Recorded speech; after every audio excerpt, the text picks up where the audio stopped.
Garry Paskwietz and Darrell Rideaux here on Brian Kennedy Howard Jones Field. Darrell, the Trojans getting ready to travel north to face Cal. Both teams sitting here at 3-0 right now, but I want to talk about the defensive side of the ball for the Trojans, particularly your old position, the cornerback spot. We have not seen a lot of reserves so far this season, and now entering really the meat of the Pac-12 schedule where the ball is going to be in the air quite a bit more. What's your feeling on that right now and the need to maybe get more guys involved in that area? You know, I'm always a fan, Gary, for rotating as many guys as possible when it does not impact the flow of the game.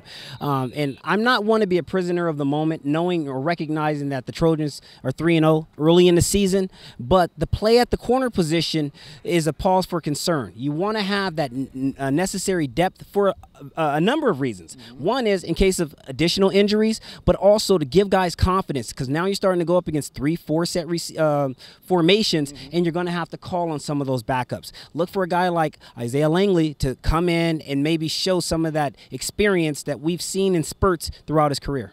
And let's flip it over to the offensive side of the ball. Coach Helton always says he wants to be balanced. Last week, it didn't play out that way. Sure. And everyone was fine with it. Sam ended up throwing for almost 400 yards. But Helton saying again, I want to be balanced. Yeah. Ronald Jones has not practiced a lot this week, a little bit yesterday, none today. So there is a chance you're going to have to go down the pecking order if he's not available. How can you see that playing out in the need to kind of retain that balance that Coach Helton wants? Well, like any offense, offenses are based on rhythm and being creatures of habit. So when you're used to having the explosiveness of a Ronald Jones in the backfield, and now all of a sudden you're changing the pace, perhaps you start rotating different guys in, like the freshman Stephen Carr, you're going to get a different type of flow in terms of the way that T. Martin calls the game. So look for running back by committee if necessary, but I can see how they may constrict the game plan so that they get the most out of a short amount of reps if you do have Rojo available. And that is it. We do not know what Rojo's status is going to be for the game, right. But it could go on. And when Helton was asked about it, he had no hesitation about, hey, if we got to go Stephen Carr to 20 carries, what he's shown us so far, Helton has no fear of that. Let's talk about this all of a sudden. Cal's at 3-0, surprising.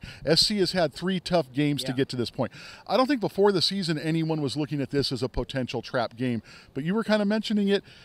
Maybe? Maybe. I mean, you know, you go up against 3 juggernauts in terms of how they want to play you against power. Now you're going up against more of a finesse team playing at home, and has really circled this game as being their early indicator of how good this Cal team can really be. Getting your emotions up and matching that type of expectations on the road is something that we haven't seen early on from this team yet. This is the first time that they will experience that. I expect that they will respond, but will they have enough to manufacture the energy it's going to take to beat a Cal team on the road? Trojans favored by 17 points, 12:30 on ABC. For Darrell Rideaux, this is Garry Paskwietz. You're watching WeAreSC.